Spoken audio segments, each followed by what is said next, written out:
कहानी है धोखेबाज मित्र।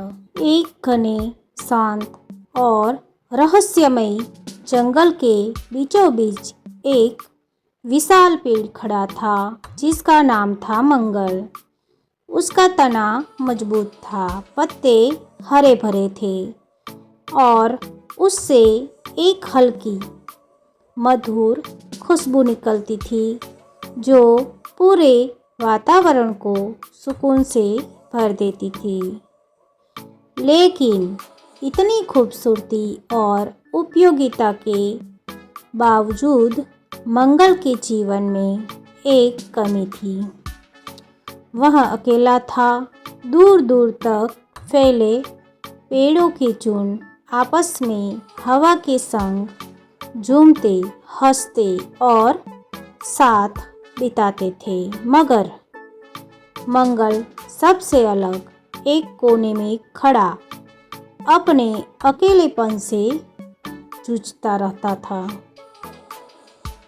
सालों तक इसी तरह खड़े खड़े उसने हर मौसम को बदलते देखा। बरसात की फुहारें, सर्दियों की ठंडक और गर्मियों की तपन, लेकिन उसके जीवन की खालीपन कभी नहीं बदला। अब उसके मन में भी चाह जाग उठी थी कि कोई हो जिससे वह बात कर सके, जिसके साथ वह अपनी खामोशी बांट सके। एक दिन उसने सामने कुछ दूरी पर खड़े एक रंग बिरंगी पेड़ को देखा जो अपने लाल लाल फूलों से सबका ध्यान आकर्षित करता था। उसका नाम था राजू। मंगल ने हिम्मत जुटाई और आवाज लगाई, मित्र, तुम बहुत सुंदर हो। तुम्हारे फूल पूरे जंगल की शोभा बढ़ाते हैं। मुझे लगता है तुम्हारे बहुत से दोस्त होंगे, लेकिन अगर तुम चाहो तो क्या तुम मेरे मित्र बनोगे? राजू ने उसकी बात सुनी, हल्की मुस्कान के साथ जवाब दिया, क्यों नहीं मंगल, मुझे खुशी होगी तुम्हें अपना मित्र बनाकर। सुंदरता से ज़्यादा मायने रखती है किसी की अच्छाई, और तुम्हारी खुशबू तो इस जंगल की पहचान है। तुम्हारी वजह से यहाँ का माहौल खास बनता है। ये शब्द सुनकर मंगल का दिल खिल उठा। उसे लगा कि आखिरकार उसे एक सच्चा दोस्त मिल गया है। अब दोनों के बीच बातें होने लगी। हवा चलती तो उनके पत्ते आपस में सरसराते, जैसे दो दोस्त बातें कर रहे हो। मंगल का हर दिन अब खुशियों से भरने लगा था, लेकिन यह खुशी ज़्यादा दिनों तक टिकने वाली नहीं थी।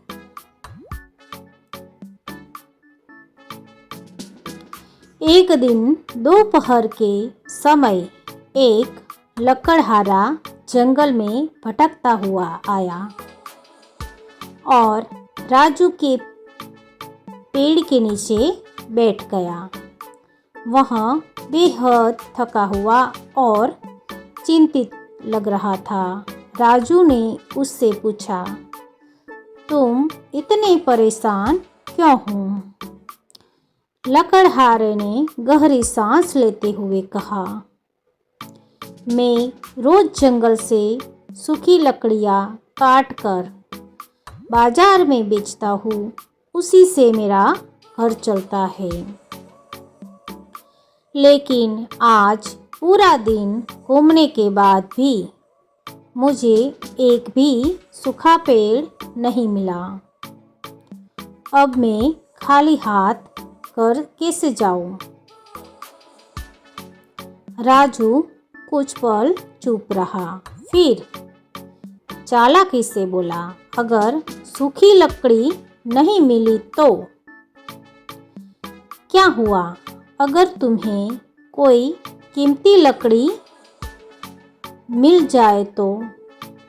तुम उससे ज़्यादा पैसा कमा सकते हो।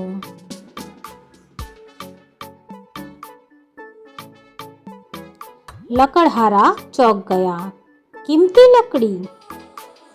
लेकिन मुझे कहाँ मिलेगी?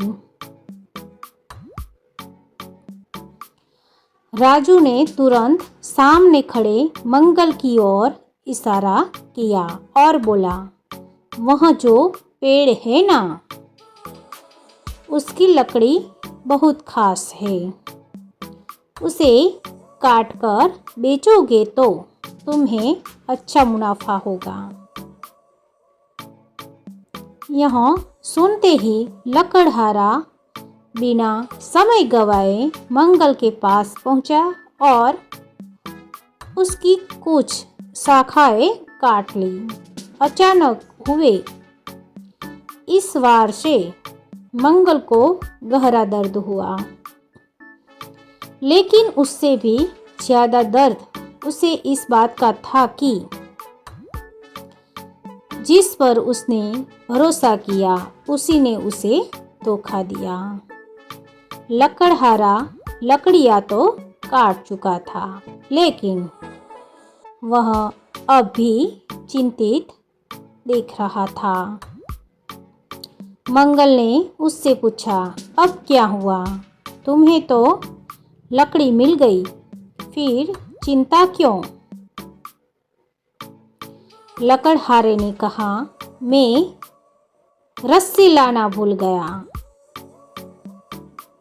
हूँ। अब इन लकड़ियों को घर कैसे ले जाऊं? मंगल कुछ देर चुप रहा। उसके मन में दर्द और सीख दोनों चल रहे थे। फिर उसने कहा, अगर तुम्हें रस्सी चाहिए तो सामने जो राजू का पेड़ है उसकी जड़ें बहुत मजबूत होती है।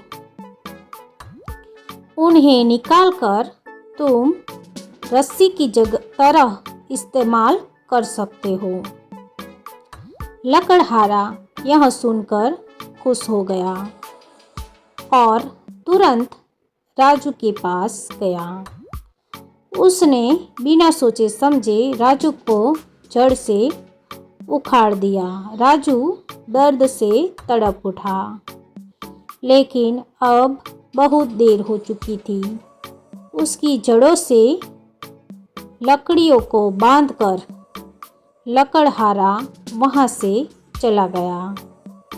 जमीन पर गिरा हुआ राजू अपनी आखिरी सांसें ले रहा था। तब मंगल ने उससे पूछा, तुमने मेरे साथ ऐसा क्यों किया? राजू ने कमजोर आवाज में कहा, मैं तुमसे जलता था। लोग मेरी सुंदरता की नहीं, तुम्हारी खुशबू की तारीफ करते थे।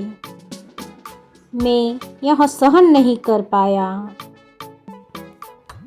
इसलिए मैंने तुम्हें नुकसान पहुंचाने की सोची। इतना कहकर राजू ने अपनी आखिरी सांस ले ली।